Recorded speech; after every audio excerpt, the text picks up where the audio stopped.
네, 안녕하세요. 류창원 세무사입니다. 예, 반갑습니다. 예, 오늘은 아파트 증여시 매매 사례 가액 적용주의라는 제목으로 이제 저랑 같이 공부하실 건데요. 저희가 증여세를 보통 신고할 때 증여세 계산 구조가 이렇습니다. 증여재산 가액에서요, 증여재산 공제, 뭐 잘들 아실 겁니다. 부모 자식 간 뭐 그 5천만 원, 아니면 부부지간 6억, 뭐 기타 친족은 1천만 원, 뭐 이런 식으로 빼주는 것들 있죠. 그 뺀 금액에다가 이제 보통 증여세율을 곱한 게 증여세인데요. 그럼 여기서 내가 증여받은 이 재산 가액을 일단은 평가를 해야 되겠죠. 얼마짜리를 받았는지, 나는 공짜로 받았지만 이게 얼마짜리인지를 알아야 되잖아요. 그러면 이게 얼마짜리인지를 알 때 그 뭐를 적용하느냐 이럴 때 법에서는요, 일단 매매 사례가액이 있냐, 그러면 매매 사례가액을 적용하라고 합니다. 그 1순위는요. 그 다음에 매매 사례가 없어요. 그러면 나는 감정을 받아서 평가할 거다. 그래서 감정을 받으면 됩니다. 감정을 받으면 되고, 아니면 감정도 받기 싫다. 매매 사례도 없고 감정도 받기 싫다. 그러면 법에서 정한 기준시가, 뭐 공시가격이라고도 하고 뭐 공시지가라고 토지는 그런 표현도 쓰지만 저희는 기준시가라고 표현을 쓰는데, 이렇게 순차적으로 적용을 해서 요 증여재산 가액을 쓰면 되는데요. 근데 이제 과거에 이런 매매 사례가들을 적용하기 전에는 대부분의 분들이 거의 그냥 기준시가, 공시지가로만 신고하면 되는 줄 많이들 알으셨어요. 그래서 지금도 그냥 증여할 때 기준시가로 신고하는 거 아니야? 이렇게 생각하시는 분들이 있으신데 그거는 아닙니다. 조심하셔야 돼요. 1순위는 매매 사례가. 근데 매매 사례가는 현실적으로 아파트밖에는 적용하기가 어렵고요.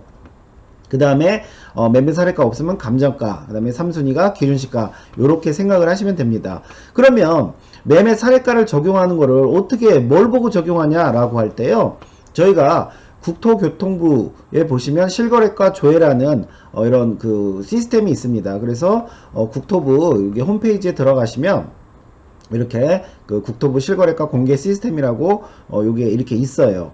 그래서 요거를 만약에 딱 클릭을 하시면 이런 식으로 조회를 할 수 있는 창이 뜹니다.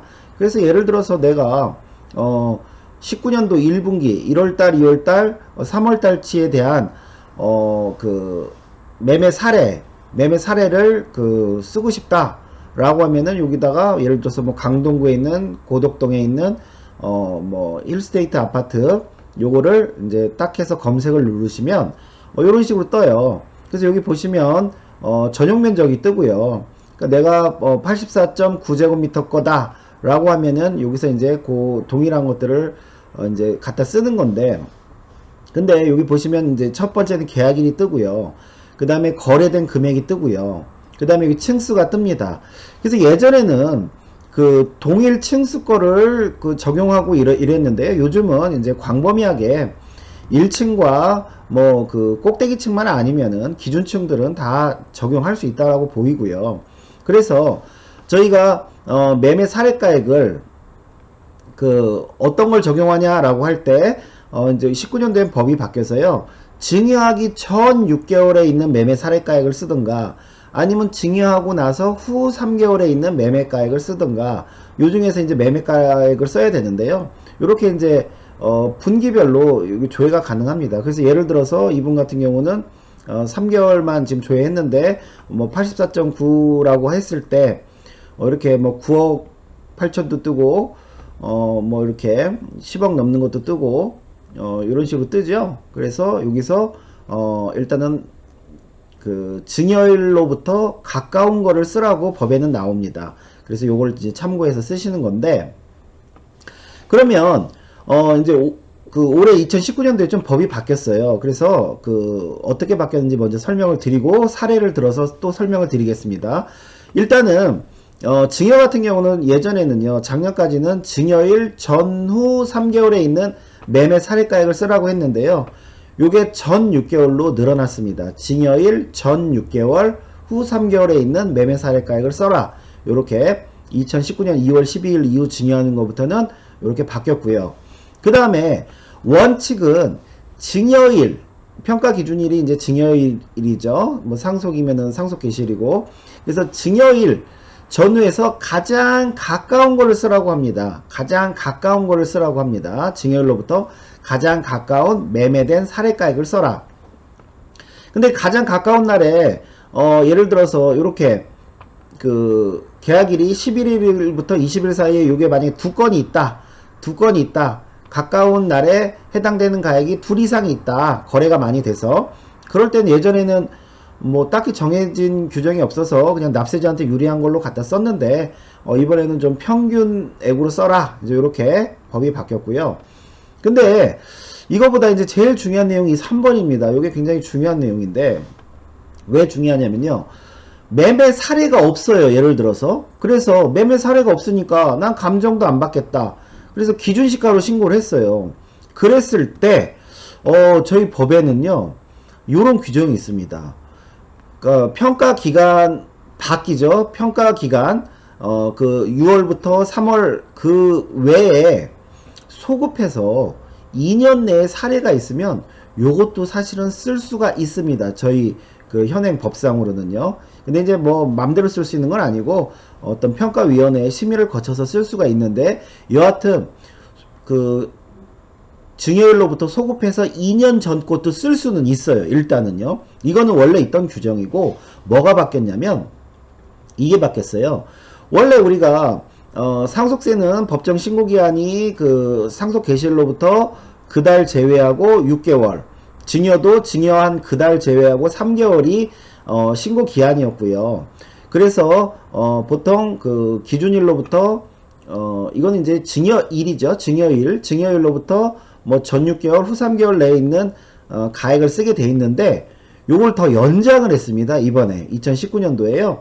더 연장을 했어요. 그래서 상속세 같은 경우는 신고기한 그 이후 9개월까지, 그다음 증여세는 신고기한 3개월로부터 추가 6개월까지의 매매 사례가 있다라면 그것도 역시 마찬가지로 어떤 그 평가위원회의 심의를 거쳐서 쓸 수 있다 이겁니다.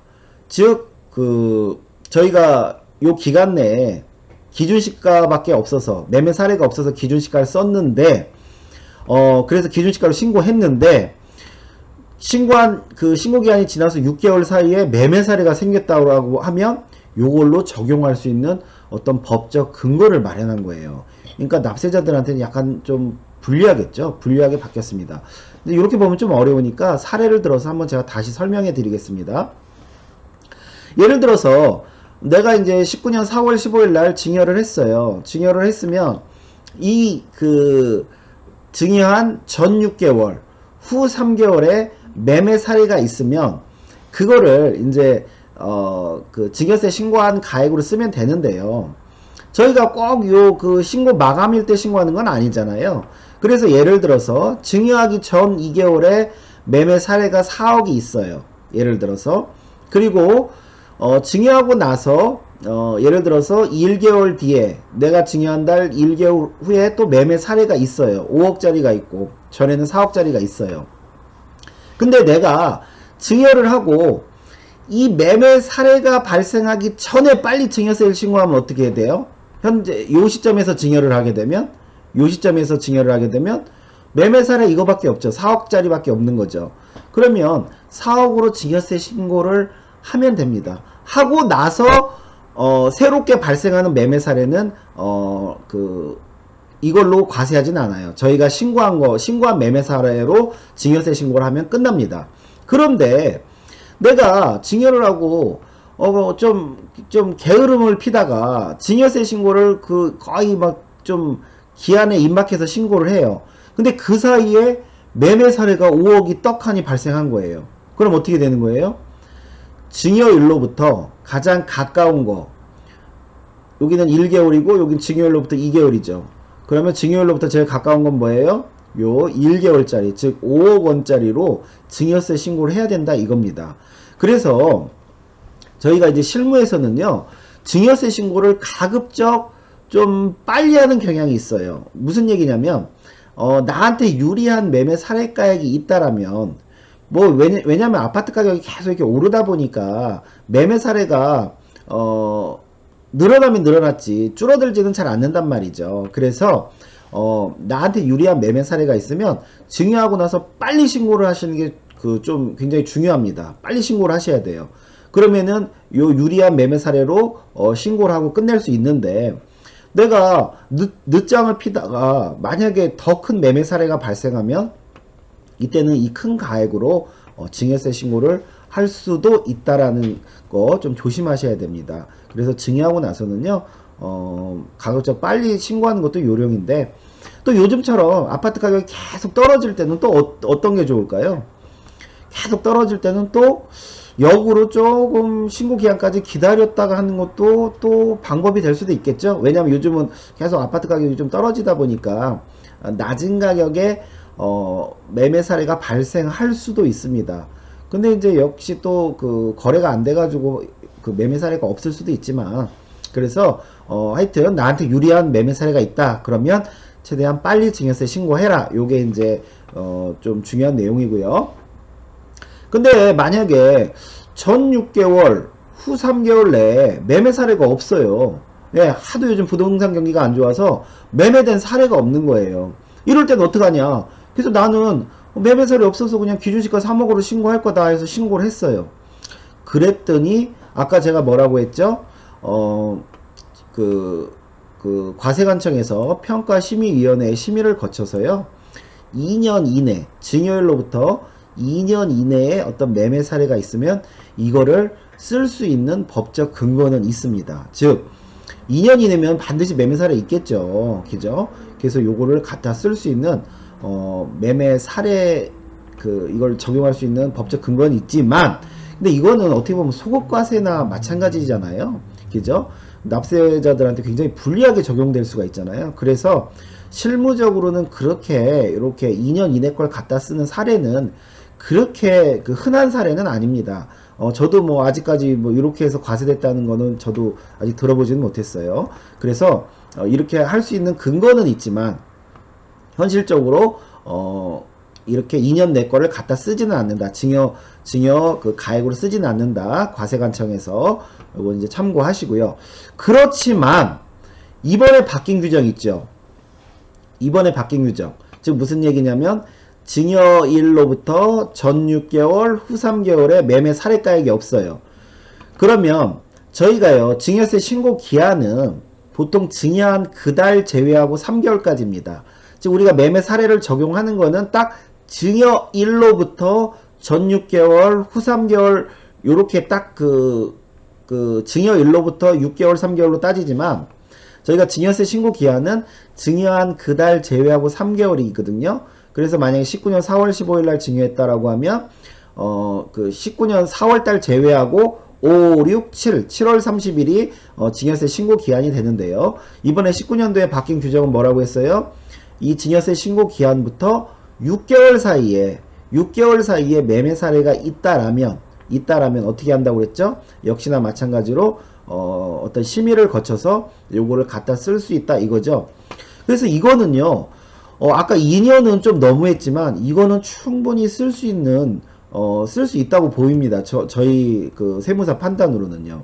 그래서 기준시가가 매매 사례가 없고 내가 기준시가로 신고할 때는 좀 조심하셔야 돼요. 왜냐면 나중에 이렇게 6개월 내에 매매 사례가 나올 수 있잖아요. 사실은 현실적으로. 그죠? 그러면 그 가액이 내 증여가액으로 해서 세무서에서 나는 3억으로 증여세 신고를 했는데 4억으로 해서 증여세 다시 내라 하고 세금이랑 가산세를 고지할 수가 있는 거예요. 그래서 요거는 좀 조심하셔야 됩니다. 그래서 현실적으로요, 만약에 전 6개월 후 3개월 사이에 매매 사례가액이 없다라면 어떻게 하는 게 좀 더 지혜로운 방법이냐면요, 일단은 결론적으로 말씀드리면 감정가액으로 신고하는 게 안전합니다. 감정가액. 제가 아까 매매 사례 없을 때는 이 순위를 뭘로 하라고 했죠? 감정을 받으라고 했죠? 보통 감정은 두 군데 평균을 받는 건데 법이 바뀌어서 기준시가가 10억 이하는 한 군데에다가 감정을 받아도 됩니다. 그래서 만약에 매매 사례가액이 요즘처럼 부동산 경기가 안 좋아서 매매 사례가 없다라면 기준시가로 신고하지 마시고요. 반드시 감정가액으로 신고해라. 요게 이제 중요하고요. 그 다음에 제가 아까 말씀드렸죠. 증여하고 나서 유리한 매매 사례가 있다면 빨리 신고해라. 빨리. 예, 빨리 신고해라. 왜? 신고하고 나서 발생하는 매매 사례는 이제는 무시해도 되기 때문에. 그래서 오늘 거 이제 다시 정리하면 제일 중요한 내용이 이거죠. 그 평가기관이 경과하고 나서 발생한 매매 사례가액도 시가로 인정할 수 있는 이제 법적 근거가 마련됐다. 그래서 만약에 평가 기준일 전후에서 매매 사례가 있으면 유리한 매매 사례 있을 때 빨리 신고해라. 빨리 신고하면 그걸로 끝이다. 늦장 부리다가 더 큰 매매 사례가액 나오면 그걸로 과세될 수 있다. 이거 조심하셔야 되고, 매매 사례가액가 없는데도 과세관청에서는 2년 전 걸로 과세할 수도 있다. 평가심의위원회 심의를 거쳐서 할 수도 있다 이거예요. 그렇지만 현실적으로 이거는 소급해서 과세하는 개념이라 좀 흔한 케이스는 아니고, 근데 2019년도에 새로 바뀐 규정에 의해서는 신고 기한 으로부터 6개월 내에 매매 사례가 나오면, 내가 그 기준시가로 신고했는데 매매 사례가 나오면 이걸로 과세할 수 있다. 그렇기 때문에 가급적 매매 사례가 이 전 6개월 후 3개월에 매매 사례가 없다라면 가급적 감정가액으로 신고를 하는 게 안전하다.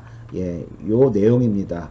네, 증여세 신고할 때 요 점 주의하셔서 하시면 좋을 것 같아요. 네, 오늘 수업은 여기까지 하겠습니다. 감사합니다.